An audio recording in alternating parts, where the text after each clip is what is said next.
I'm here with Alycia Washington, who is a social worker and artist from the Pittsburgh area. She was actually one of the artists for the Black Lives Matter mural here in downtown Pittsburgh. She did the outline of the fist there. Thank you for joining, Alycia. Thanks for having me. So, what was that like? The process of painting?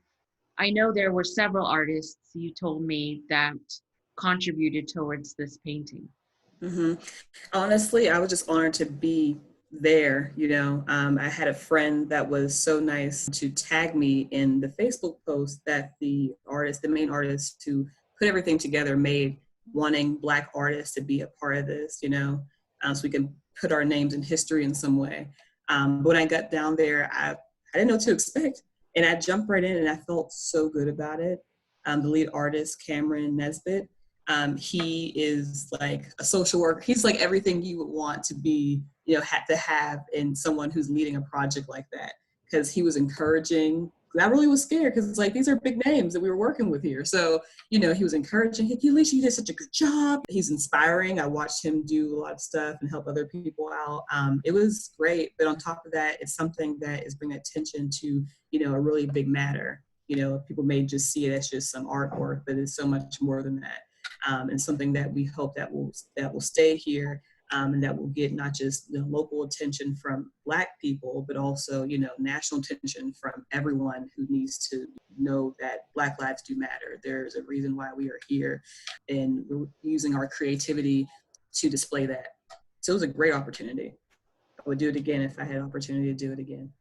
Are there any plans to do anything else? There's like almost like a movement, I feel like now, again, is bringing awareness to Black lives, right? But also the Black artists that we have. We have tons of amazing Black artists in Pittsburgh. And I don't want to speak for anybody's project, but I know that there's actually today, there's something that, I don't know if the rain is stopping it, but there's actually a project happening in Lawrenceville. I won't say too much about it because I don't know who all knows about it, but there is a project with Black artists happening in Lawrenceville, which is great. And I'm sure, like I said, with this movement of just making it known that Black artists exist and that they're super dope like everyone else that exists that are artists, there will be other things happening you'll probably hear about soon enough. That's the one I do know about. So, what do you feel like your experience has been as an artist in Pittsburgh? I I hate whenever that question is asked or when I think about it, because the reason like I feel like I don't know, I feel like I'm an outlier. So I'll tell people this, and I'll tell you exactly what I'm talking about in a second, and people don't really always agree with me, but being a Black artist in Pittsburgh, I feel like there's definitely opportunities out there for work, but I feel like for us, it's never brought up, or it's never advertised. So we find out last minute, or we can create our own, projects. I feel like personally, I don't get the fanfare or whatever that I feel like I do deserve, but I'm also new, and maybe, I don't know, something I could do that's different. Maybe that could be it, but I don't always feel like I get the love that is needed from especially the community in Pittsburgh. So it's difficult at times, but what I've been realizing is that I'm not just doing the art for the community. It's very much a big reason, of course, and I can explain why later, but I'm also doing it for me in my health, because it actually helps me feel more alive and so much more free. I feel great making it. It gets stressful when you have a project to actually do and you want to make sure you're doing it right. But when you're freely painting for yourself, it's just a beautiful experience. And what kind of paintings? I don't know much about painting. What kind of things do you like to paint, and what are your inspirations? And I like to also give a disclaimer, like I'm not, the most, sound in art history and whatnot myself. I'm, self-taught. So there's things I may not know either, but I love abstract pieces. And I think because not only am I making it for a certain subject matter, but I feel like the audience can see different things within the art that I make. But that, a lot of my art comes from thoughts that I have that is hard for me to verbalize, if that makes sense. And so I'll just make something off of that in hopes that people can actually see where I'm getting at with the art. a lot of this abstract pieces. I love just learning to make faces now. I'm really trying to get into the portraits because it's something that I was always afraid of. So I'm trying to do that a lot more now. And a lot of expressionist type pieces, things that look like something that you're thinking or feeling. I saw a couple of your paintings of elephants on Etsy. And Mm-hmm. they're absolutely beautiful. Oh, thank Yeah, you. I love Thank you. elephants. And I need to update it because there's a few pieces that are not on there, but the elephants were one of the original ones that I was making when I first came up with the idea of Paint No Stress. I love elephants. I feel like they represent what I always wanted to be if I could be an animal. they're just, they're family oriented. They're larger than life. They're just, something about them is just so special. And so I had to make them. So. And your brand is called Paint No Stress. Yep, Paint No Stress. And I will also clarify this. People always put a capital P in there. It's actually a lowercase p, ain't no stress, to emphasize it ain't. Oh, okay. So Yep. that's the thinking behind your work, to just relax Mm-hmm. and Yeah, because stress. that's what I've noticed. That's exactly what I've noticed whenever I started painting again. I was doing it as a small child, just playing around with stuff. But when I was laid off from my job a few years ago, maybe 5, 6 years ago, I needed something to kind of keep my mind occupied and try to stay positive during that time of job searching and whatnot. And I'm like, let me just, do X, Y, and Z. And one of those things were to paint. So it just made me feel so good. It made me, took my mind off the stuff at the time being. It made me, just think clearer. It really honestly helped with my stress level at the time. So that's the reason why I decided to name my business Paint No Stress. Does your social work background come into your work? Your Oh paint? yeah. Oh yeah, for sure. I'm not a mental health specialist, but just by doing some simple research, and you can easily see how creativity, especially painting, coloring, anything like that, can help decrease a lot of mental health problems that people face. But yes, my social work background definitely plays a big part in that. I think if it wasn't for that, I probably would have never even came up with Paint No Stress. Outside of me being, going through, I probably would have just kept what I was doing to myself. And do you give classes at all? Yeah, so that's one of the main projects I'm working on right now. So outside of me painting, and that's cool, and I definitely sell my work, the main thing is also making sure people are aware that I do have collaborative wellness classes, what I call them. So imagine painting with a twist. The twist is not going to be alcohol unless you decide you want to, do that part. But the twist is talking about matters that are not are rarely talked about. So whether that be, I always bring up, single moms and, how to deal with that kind of stuff. um, losing a job or losing a child, whatever, that kind of thing. And we'll talk about it amongst a group of people, women, men, whatever. And I think the main thing for me is to make sure people know that you can be vulnerable and not be weak, to also share resources with others. So if I needed help with something and someone else is there who maybe experienced the same thing or know someone else who has, they can share a resource, But also just to de-stress in a creative way. You're painting, you're talking, you're crying, you're laughing, still painting, and then you make this masterpiece. You're creating true art because in my opinion, art shares and tells a story. And are these classes online? So right now, because of all that's going on in the world, I've been doing virtual sessions, a lot of stuff with girl empowerment groups, but I'm open to, anyone who would like to do it. But yes, everything's online right now. But when the world decides to open back up again, I have done them, outside and, spaces. I've even done it in I think a recreational center before for a birthday party. So it's pretty versatile. It's mobile. How does that work? Like, do you tell them what to paint? Like, hmm So there are two options. So one is more of, I keep saying painting for twist. That's the thing that people know the most, where there's a person guiding you with an actual set painting, and, they'll tell you, okay, step one, do this, step two, do this, and then in between that, there'll be, these questions that we can discuss in a group setting in a safe space. The other option is doing more abstract type pieces. So whatever you're feeling in the moment, you can use that color, that brush stroke, that brush, or your finger, whatever you want to use to express that pain or that happiness or that sadness that you're feeling at the time. Do you have also like a pre-drawn painting where people follow what you're doing, or is it more like they get to express what it is they want to paint? Yeah, so I actually do, depending on the group, I'll kind of ask in advance what exactly they may want to do. And then I'll kind of sketch something out, get the okay from the person who is leading the group, and then we'll go from there. Any other projects you want to talk about? I have been on this whole journey of like doing these like series and stuff. And I know that you had mentioned about me showing you one of the paintings, so I will show you that in a second.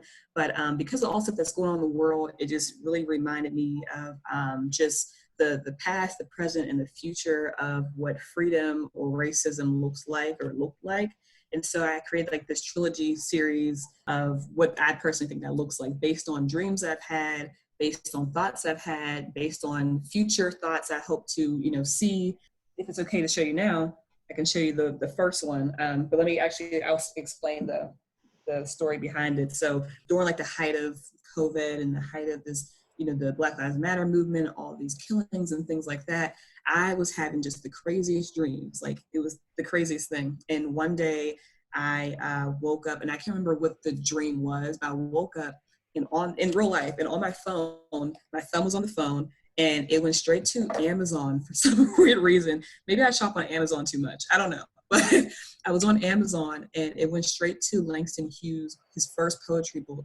And it like flipped to like the back of the book where it had a poem called Dream Variation. And it's pretty much him like imagining what it would be like, or wanting to feel this freedom that he never felt before. And it like that hit home, because it's like this was like what, in the 40s or whatever when he made this, and this is 2020, and this is kind of how I feel a lot of Black people feel. So I was like, I have to make Langston. And I made Langston. You can see it. I made like an older version of Langston in his older years. I created the grid in the back to originally like make the face, but then I was like, you know what? I like the idea of keeping the cells. They look like cells here, a rough version of the cells, because it looks like he's not free, whatever sense that looks like. But so that was part one of this trilogy, and then I started. In fact, I have the other one here, which is kind of creepy. Now get this one too. The other one was more of the, I guess, present day, and I actually used, I guess, kind of a picture of me in a way for this one. But it shows a girl or person that's walking on both feet in hands. And if, I'm sure you're aware, you've heard how Black people have been treated, for many years, especially long ago, as if they're like, what, a third of a person, meaning that they're not fully human. So I made the person look as if they were like in an animal stance, and they're breaking free from the chain, but they're still hesitant and scared to really move away from whatever was holding them back. So this is what I consider the present day feelings of Black people. And when people look at this, they don't really know what to feel. Actually, I got some, I guess you can call it guidance on this. I want to know what I could maybe have changed or done different. And I got a lot of feedback from my white peers, and they actually told me they were really scared to say what they felt about this, because they knew how powerful it was to Black people in the Black community. But I got such great feedback from that. So that's that. And the other one I don't have right here in front of me, but it is of a silhouette of like a town and another person that looks probably similar to the person you saw in the last painting, and they're flying above and like away from this town. And it just represents the freedom that we always wanted, to break free, to leave the world, this corrupt world. So that's what I'm working on. That's the latest project. Mm-hmm. Those pieces are powerful. Thank you so much. Thank you so much. Yeah. The last painting that you just showed, it is kind of like you don't know what to think of it, because the expression on the woman's face also, like very innocent. Yeah. And she almost feels like a baby. Yeah. Yeah. And I wasn't even going for that at the time. I really wasn't, but I definitely wanted her to look as if she's almost concerned to move forward, to move forward towards that door, because it just, you're so used to being trapped. You know, you're so used to all these things. We're so used to all these things. It's like, well, if we try to move forward, I feel like it's what's going to happen or what has happened. You know, there's all these questions behind it. So, and I don't want to speak for everyone who is Black, but I feel like it's more so a personal thing for me, a personal, like a struggle outside of, police brutality, but that all is wrapped around that painting, everything you could think of. But it's more personal struggle for me. It's like, well, if we move forward, then what? When we have moved forward, what happens? So that's that second painting. Wow. Yeah. Did you see this in a dream? So I didn't see this one in a dream. This was a thought. And so funny, I have been stalling for years, like years and years and years on this, because sometimes and I don't know if other artists feel this way, but I have to be in a certain mindset to paint certain things. If it's a flower, of course, I can, whip one up in an hour or less. If it's, a plant, something that's minuscule compared to something as heavy as that. So I've been so anxious about doing that for so long. I've been stalling, and I was like, you know what? No, like this, everyone seems to be paying attention right now. This needs to be out here. People need to pay attention to this. People seem to be able to can understand art more than, real life stuff at times. And so I thought it'd be a perfect opportunity to do this. I couldn't wait any longer. But I had so much anxiety around it. Yeah. Are there any other pieces you're thinking about doing in the near future? That's a good question. Honestly, because I'm such a nice person and I have tons of people that I know could use some awesome art in their house. I've been doing a lot of just free, I don't call it freelance or like pro bono type stuff recently. I'm sure as my crazy dreams continue, I'll think of some things. I want to have another 3-part series similar to this. It might be on different topic. Something, and this is kind of like, it's kind of sad, I guess, but it's something that's been my mind a lot is just death in general.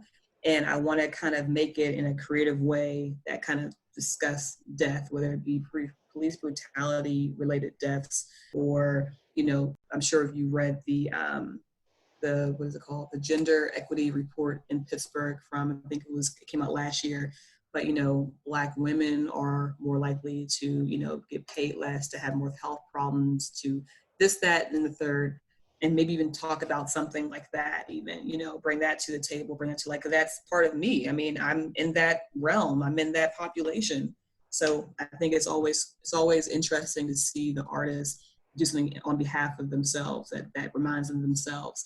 And for some reason, and it's a good reason, I guess, or a good time to do this, I have been really focusing on like those deeper thoughts more than ever right now. So I think if I do another piece, which I will, it will be probably focused on like something like that topic that we don't like to discuss that much or hasn't been getting that much traction and it should. So that might be next in line. I think that's the challenge when it comes to the topic of death. I mean, it's challenging, but it's inspirational to create something out of that. Yeah. And then to do it with other people and how we process that. Yeah. And I had to come to terms with knowing that not everyone who normally looks at my art may appreciate that particular art. There's people I'm sure that I'm still friends with on, social media that may not find women, rights interesting, or they may not care about it and they may not like my piece, and that's okay. Because like I said, I mentioned earlier, I'm learning that it's not just about the community that I'm painting for, about myself as well. And someone out there does appreciate it. It makes them feel empowered, makes them feel important, makes them know that someone's looking and listening and paying attention to their struggles. So I'm okay with that. And how do you manage that in working with younger people? Ooh, it's a good opportunity to also bring up, sensitive topics amongst the young crowd. So I actually work, I'm a school social worker and I work for a middle school. And that's the years where I feel like any and everything you could think of could possibly happen. Just recently, and this is probably a good thing I should probably discuss too in my paintings, recently one of my students actually got shot. And she's fine, but she got shot and I'm sure she wasn't thinking that she ever would get shot. She probably never knew anybody who was shot before, who knows, but that's a sensitive topic. You know, it was happening so much in that time too, whenever she was shot in that community in Pittsburgh. I want to, you know, bring light to how that's not okay. And why is it that it seems like it's happening so much in our Black communities? And she's a Black young girl. You know, what does her life look like, you know, after this?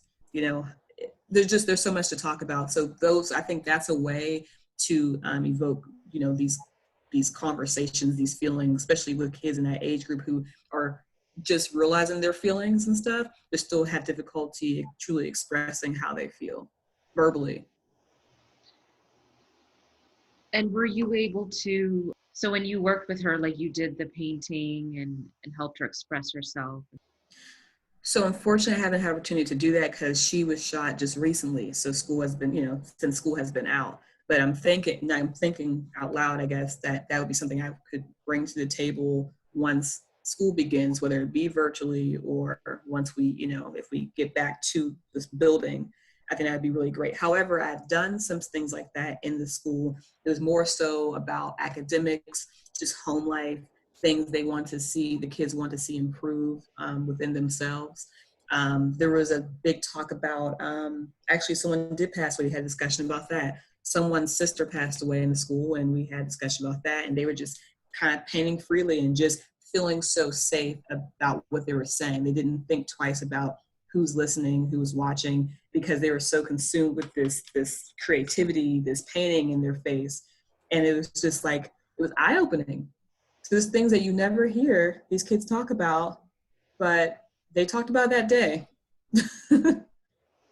And, you know, it takes a special talent, I would think, to help kids who are going through that. I mean, not every kid is going to a school where they're scared for their safety, whether it's at home or in the school area. Mm-hmm. It's hard to learn under trauma. Mm-hmm. So, I agree. yeah, and in my conflict resolution work, that's something that we're trying to incorporate more is that trauma informed care aspect. Yeah.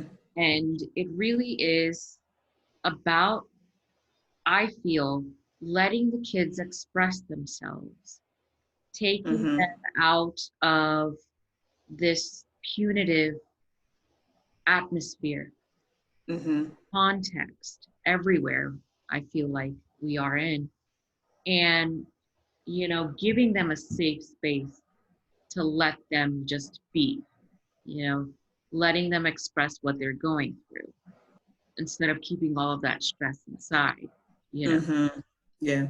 And I truly appreciate, I work for a charter school and I feel like it's just a little more free in that sense where we can incorporate those things in the curriculum, whereas other schools you might not be able to. So, you know, if we know someone who's a dancer and, you know, wants to make a dance team or whatever it is, we can incorporate that in just another great way to relieve stress for our kiddos.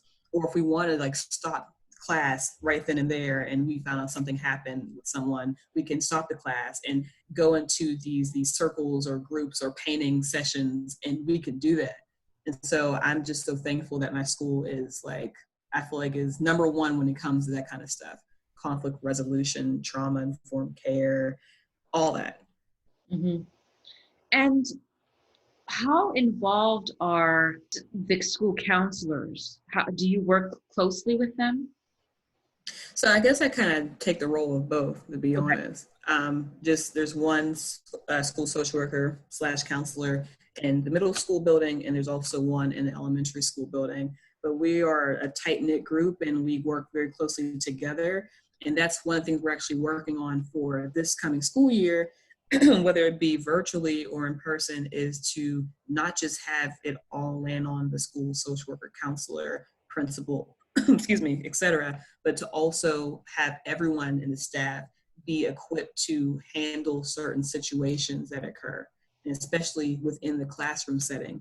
Because something that I'm sure you probably noticed, have heard about, or at least I've noticed, is that when kids get in trouble, they end up getting kicked out of the class. They end up getting detention, suspended, something where they're taking hours and time away from the classroom setting, which is very important. And it has ruined their opportunities. I feel like whenever, like, years later, because of those hours missed in the classroom. Mm-hmm. Plus you have to deal with, tardies and all these other things that, we can't really control. But anyways, so we're trying to make it so that way the teachers are equipped. So if something's happening, teachers can try to handle it. And then if it escalates to a certain point, then we can also then step in. Because the teachers also have a lot on their plate. Yeah.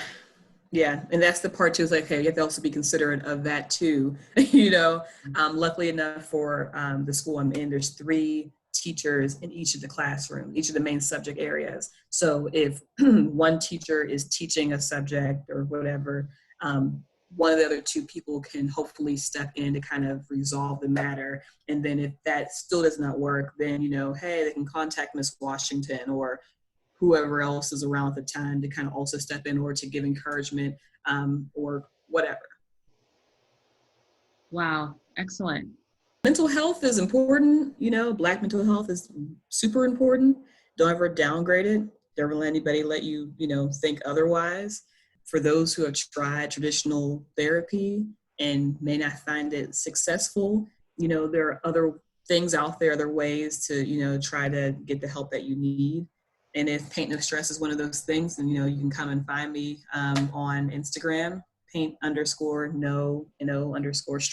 And I also have a website that should be officially done, I want to say in August. So that's another place you can find some resources. Excellent. And do you think, well, like in your opinion, are there certain things that you will think will help Black mental health? Man, that's a loaded question. Yeah, honestly, like for me, I had to come to terms with, and I mentioned this before many times, but being vulnerable and I guess finding that space or that group of people or person that I felt comfortable talking through all the things I've been going through with, But along with that, I mean, the stuff that we're trying to fight now is just, getting, policies made for things and making sure people understand that, health for all people is important, especially Black people, because we don't have the things we need in place to ensure that is a thing. I think it's a lot to do with like environmental factors too, things that we personally can't control, but we can, try to, run for, some elected office, or we can, like I said, try to get policy in place. We can write to our legislators and that kind of thing. So I think that's part of all of that, part of, mental health and wellness.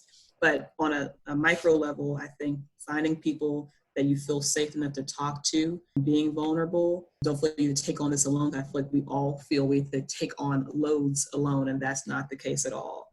I think that's the main thing to start. Well, thank you so much. I so appreciate your time and thank you for the great work that you're doing. Yes, and keep up the good work on your end. Having people like us come on, I think that's important. Yeah, I mean, I feel like a lot of the mainstream society doesn't know about all this art and what they're doing, and it's not part of our common conversation. Mm-hmm. And so that frustrates me sometimes, because then I just don't feel like I don't know how to talk to other people because I'm coming from a certain place. Yeah, no, I hear you. But what you're doing, and I should have mentioned that too, like there are people like you who are amazing out there who's like putting this kind of stuff on a platform, and this is needed too. Because like you said, people don't know that we are out here, or there's other options out there to, seek assistance when needed. So this is also number 1 too. Once you figure out, okay, cool, I got all this stuff going on, I need to find people that can help me. Boom, here you go. Anjali has this awesome, space here where, she's sharing resources. This is huge. Well, thank you so much for your vote of confidence. It's true.